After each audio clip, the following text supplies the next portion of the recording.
Damian from the Self-Defense Company here. In this video, we're going to look at one of my favorite grip training drills. I mean, grip is insanely important for any combative art or sport, or of course, self-defense. So all you need is a towel and a knucklehead friend.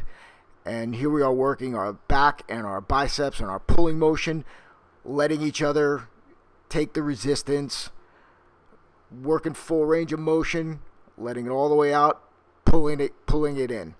Next phase, we're just working the triceps, now working that pushing motion. Shoulders, triceps, ripping it and gripping it. Again, you can go to failure. I like doing this at the end of the workout. It's a really great way to just get that extra burn, get the extra aggression out, and you can torture your buddies. What could be better? So I hope you like this drill. Again, leave your comments below and give us a subscribe. And until next time, train honestly.